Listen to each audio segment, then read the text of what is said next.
వీరధర్మకు ఏం చేయాలో అర్థం కాక విగ్రహంలా కూర్చుని చూస్తూ ఉండిపోయాడు. కాసేపు ఏడ్చి తెప్పరిల్లి నీళ్లు నిండిన కళ్ళతో అతన్ని సూటిగా చూసింది ప్రచండిక. చూశావా, నేను ఎంత అనాథనో. నేనే ఏడవాలి, నన్ను నేనే ఓదార్చుకోవాలి. నువ్వు అవునన్నా కాదన్నా, ఒప్పుకున్నా ఒప్పుకోకపోయినా నీ చర్యకు నా దయనీయ స్థితికి సంబంధం ఉంది. నీ దృష్టిలో కాదు, నీ రాకకు నా రాతకు పరోక్షమైన అజ్ఞాతమైన సంబంధం ఏర్పడింది. నేను దిక్కులేని దీనురాలినయ్యాను. అంచేత ఇలాగే ఆలోచిస్తాను, ఆరోపిస్తాను. రాజకుటుంబం పగ నా మెడ మీద కత్తిలా వేలాడుతూ ఉంటుంది. రాజద్రోహి కూతుర్ని ఎవరూ చేరదీయరు. ప్రచండగా ఆగి తడిగా మెరుస్తున్న కళ్ళతో అతన్ని తదేకంగా చూసింది. వీరధర్మ మౌనంగా చూస్తూ ఉండిపోయాడు. నేను నేను రాజధానిలో ఉండలేను, ఉండనివ్వరు. వజ్రగిరి సామ్రాజ్యంలో ఎక్కడా ఉండలేను. మళ్ళీ అంటున్నాను, నీ వల్లనే నాకు ఈ దుర్గతి పట్టింది. ఆపద దాపురించింది. మానవ సహజమైన వీరోచితమైన నీ చర్య రాజకుటుంబం ప్రాణాలు కాపాడింది. అదే చర్య నన్ను అడవుల పాలు చేసింది. ఆపదలో ఉన్న వాళ్లను కాపాడడం మానవ ధర్మం అన్నావు. నేను ఆపదలో ఉన్నాను. ఇప్పుడు నా విషయంలో నీ మానవ ధర్మాన్ని పాటించు. వీరధర్మ చిన్నగా నవ్వాడు. నీ వేదనలో కుతర్కం ఉంది. తేజసింహ మహారాజు సామ్రాజ్యం చిన్నది, లోకం చాలా పెద్దది. లోకంలోకి వెళ్ళు. లేని అపాయాన్ని ఊహించుకుని నన్ను నిర్బంధిస్తున్నావు. నేను ఈ లోకంలోకి వెళ్ళను, మరో లోకంలోకి వెళ్తాను. నీ దారిని నువ్వు వెళ్ళొచ్చు. అయితే నీ దారికి నా శవం అడ్డుగా ఉంటుంది. దాన్ని దాటి వెళ్ళాలి నువ్వు. ప్రచండిక కుడిచేయి నడుం మీద ఉన్న పైటి లోపలికి దూరింది. క్షణంలో పదునైన పిడిబాకుతో యువతలికి వచ్చింది. సూర్యకాంతిలో బాకు తళుక్కుమంది. ప్రచండిక చేతిని పైకెత్తి బాకుని తన గుండెకు గురిపెట్టింది. ఆమె కళ్ళు ఎర్రగా వీరధర్మను చూశాయి. నీ సహాయాన్ని పొందే అర్హత నాకు లేదని నీ స్పందన చెప్తోంది. నీ మూలంగా అనాథ అయిన నన్ను ఆదుకుంటావన్న ఆశతో, నీ సహాయం పొంది తీరాలన్న పట్టుదలతో వచ్చాను. నేను ఇప్పుడే ఇక్కడే ఆత్మహత్య చేసుకుంటాను. రాజవంశానికి కీడు తలపెట్టిన మంత్రి కూతురు వల్ల భవిష్యత్తులో ఆ వంశానికి అపాయం లేకుండా చేశావన్న కీర్తి నీకు వస్తుంది. నా చావు గురించి తేజసింహ మహారాజుకు తెలియజేస్తే చాలు. బుగ్గల మీద జారుతున్న కన్నీళ్లను నిర్లక్ష్యం చేస్తూ ప్రచండగా బాకుని కొద్దిగా పైకెత్తి కళ్ళు మూసుకుంది. ఆగు, వీరధర్మ బిగ్గరగా అరిచాడు. ప్రచండిక కుడిచేయి గాలిలో స్తంభించింది. కళ్ళు తెరిచి ప్రశ్నార్థకంగా చూసింది. వీరధర్మ గుర్రం మీద నుంచి కిందికి దిగాడు. 2 అంగల్లో ఆమె దగ్గరగా వెళ్ళాడు. ఆమె చేతిలోని బాకును తీసి పొదల్లోకి దూరంగా విసిరేశాడు. నీ వాదనను అంగీకరించకపోయినా కూడా నిన్ను చావనివ్వను. సహాయం చేస్తాను. భవిష్యత్తులో నేనేమవుతానో నువ్వేమవుతావో నాకు తెలీదు. గుర్రం మీద కూర్చో అంటూ వీరధర్మ సువేగుడికి సైగ చేశాడు. సువేగుడు అతని దగ్గరగా వచ్చి ఆగింది. భావావేశంలో సన్నగా ఏడుస్తున్న ప్రచండికను 2 చేతులతో ఎత్తి గుర్రం మీద కూర్చోబెట్టాడు. తను అధిరోహించి ఆమెకు ముందు వైపున కూర్చున్నాడు. నా భుజాలను జాగ్రత్తగా పట్టుకో ప్రచండిక అన్నాడు. ప్రచండిక 2 చేతులు వీరధర్మ భుజాల మీద వాలాయి. గుర్రం ముందుకు కదిలింది. వీరధర్మకు నవ్వు వస్తోంది. తల్లికి ఇచ్చే ఔషధానికి కావలసిన అనుపానం కోసం వచ్చిన తనకు ఆపదలో ఉన్న అసహాయులను ఆదుకుని రక్షించే పని కల్పించింది విధి. మొదట తరంగ, తదనంతరం బాలయువరాజు విశ్వసింహుడు, అతని తల్లిదండ్రులు, ఇప్పుడు ప్రచండిక. తను పాటిస్తున్న కార్యరూపంలో పెరుగుతున్న మానవ ధర్మం అనేది తన మాతృమూర్తిని కాపాడుతుందా? తప్పకుండా కాపాడుతుంది. తను యాదృచ్ఛికంగా ఇతరులకు చేసిన సహాయం తనకు తిరిగి వస్తోంది. వజ్రగిరి రాజవంశానికి చేసిన సహాయం స్వర్ణపాత్ర రూపంలో తనకు తిరిగి వచ్చింది. తరంగకు చేసిన సహాయం సింహక్షీరం రూపంలో తనకు తిరిగి వస్తుంది. ఇప్పుడు తను ప్రచండికకు సహాయం చేస్తున్నాడు. ఆ సహాయం ఏ రూపంలో తనకు తిరిగి వస్తుంది?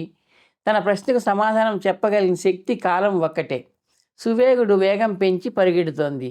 తన వెనక కూర్చున్న ప్రచండిక కుదుపుల ఫలితంగా అప్పుడప్పుడు తన మీదికి వాలుతోంది.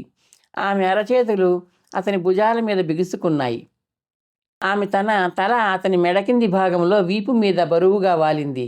ప్రచండిక నిద్రలోకి జారుకుంది. ఆమె నిద్రలో జారిపడిపోకుండా చూడాలి.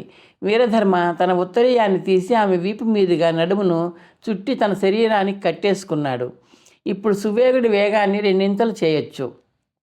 పగలు రాత్రి నిర్విరామంగా సాగింది వీరధర్మ ప్రయాణం. మరుసటి ఉదయం నదీ తీరం వద్ద సువేగుడిని ఆపాడు వీరధర్మ. తను దిగి ప్రచండికను కిందికి దింపాడు.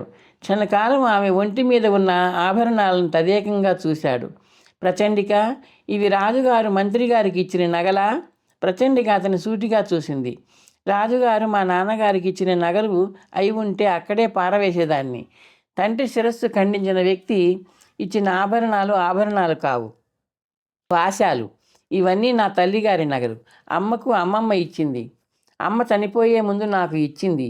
ఆ నగలన్నీ తీసివేసి మూటగా కట్టు, వీరధర్మ అన్నాడు. ఎందుకు? ప్రచండిక కళ్ళు చిట్లిస్తూ అడిగింది. మనం ఇప్పుడు వెళ్ళే చోట ఆ నగలు నీ ఒంటి మీద ఉండకూడదు. ఎందుకు? అక్కడికి వెళ్ళాక ఎందుకో నీకే తెలుస్తుంది. నీ శరీరం మీద ఎంత సురక్షితంగా ఉంటాయో అక్కడ అంతే సురక్షితంగా ఉంటాయి. సరైన సమయంలో నీ శరీరాన్ని అలంకరిస్తాయి. నేల మీద ఒక గుడ్డను పరుస్తూ అన్నాడు వీరధర్మ. ప్రచండిక మౌనంగా క్షణకాలం చూసింది. ఒక్కొక్క నగే తీసి గుడ్డ మీద పెట్టసాగింది. ఆ పనిని ఆమె అయిష్టంగా చేస్తోందన్న సత్యాన్ని ఆమె కదలికలు చెప్తున్నాయి.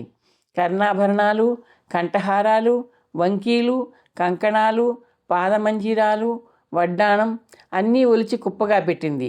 వీరధర్మ నగలను జాగ్రత్తగా మూట కట్టాడు. మూటను ప్రచండికకు అందించాడు. కాసేపట్లో గమ్యం చేరుకుంటాం అంటూ ప్రచండికను 2 చేతులతో ఎత్తి గుర్రం మీద కూర్చోబెట్టాడు.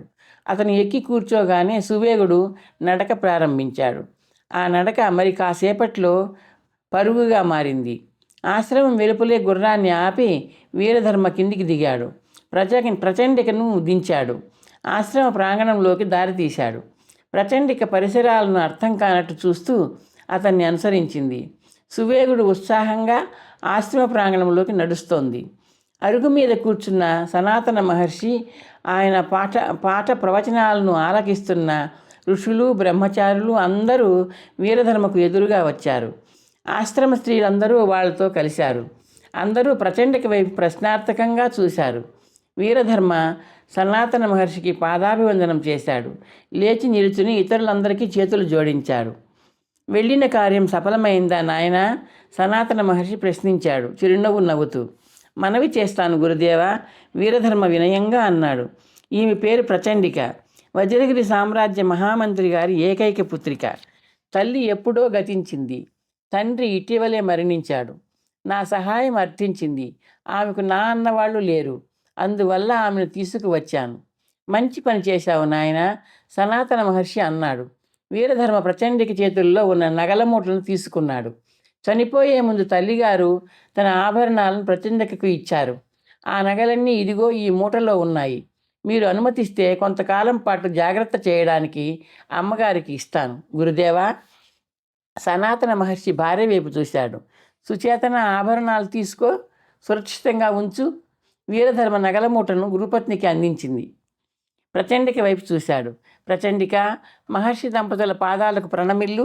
ప్రచండిక సనాతన మహర్షికి, ఆయన ధర్మపత్నికి పాదాభివందనం చేసింది. గురుదేవా, ప్రచండిక జీవితానికి నేను తగిన రక్షణ కల్పించేదాకా ఆమె ఆశ్రమ కన్యగా తరంగ నెచ్చెలిగా ఉండటానికి అనుజ్ఞ ఇవ్వండి, వీరధర్మ వినయంగా అన్నాడు. అందుకు అభ్యంతరం ఏముంది? ఈ ఆశ్రమం కోరిన వాళ్లకు ఆశ్రయం ఇస్తుంది అంటూ సనాతన మహర్షి తరంగ వైపు చూశాడు. తరంగ, ప్రచండికకు ఏ లోటు రాకుండా మైత్రీభావంతో చూసుకోండి. అమ్మాయిని మన ఆశ్రమ కన్యలందరికీ పరిచయం చేయి. అలాగే నాన్నగారు, తరంగ అంది. అమ్మా ప్రచండిక, తరంగతో వెళ్ళు, సనాతన మహర్షి ప్రచండికతో అన్నాడు. ప్రచండిక చెయ్యి పట్టుకుని తనతో తీసుకెళ్ళింది తరంగ. ఆశ్రమ స్త్రీలందరూ వెళ్ళారు. ధర్మ, రా నాయన, అక్కడ కూర్చుందాం అంటూ మహర్షి అరుగు వైపు నడిచాడు. అరుగు మీద కూర్చుని మహర్షి వైపు వినయంగా చూశాడు వీరధర్మ. గురుదేవా, మీకు దుర్వార్త వినిపించాలి. సనాతన మహర్షి ఆశ్చర్యంగా చూశాడు. ఏమిటది ధర్మ? మీ బాల్యమిత్రుడు ఆర్యగుప్తుల వారు చాలా కాలం కిందటే కాలధర్మం చెందారు. వ్యాపారంలో అంతులేని నష్టం సంభవించిందట. ఆ విచారం ఆయన ప్రాణాలు తీసింది. 2 పుత్రులు పొట్ట చేత పట్టుకొని దేశాంతరం వెళ్ళిపోయారు. కోట్లకు పడగలెత్తిన ఆర్యగుప్తుల భవనం శిథిలావస్థలో ఉంది. పరమేశ్వరా, సనాతన మహర్షి విచారంగా అన్నాడు. అయితే స్వర్ణపాత్ర లభించినట్టే కదా నాయనా. పరమాత్ముడి వికల్పం ముందు మానవుడి సంకల్పం ఎంత? సనాతన మహర్షి బరువుగా నిట్టూర్చాడు. చేయదగిన సహాయం చేసి నీ రుణం తీర్చుకోవాలనుకున్నాను. నా ప్రయత్నం ఫలించలేదు అన్నారు ఆయనే మళ్ళీ. మీ సంకల్పం, మీ ప్రయత్నం పరోక్షంగా సఫలమయ్యాయి గురుదేవా. వజ్రగిరికి నన్ను మీరు పంపించడమే మహత్తరమైన సహాయం. పరోక్షంగా సఫలమైందా? అంటే అంటే స్వర్ణపాత్ర లభించింది గురుదేవా. నిజమా? మహర్షి ఆశ్చర్యంగా అన్నాడు. ఎలా లభించింది నాయన? ఆర్యగుప్తులు లేరని తెలిసాక ఆ రాత్రే తిరుగు ప్రయాణమయ్యాను. వేకువజామున దట్టమైన అరణ్య ప్రాంతానికి చేరుకున్నాను. వీరధర్మ చెప్పడం ప్రారంభించాడు.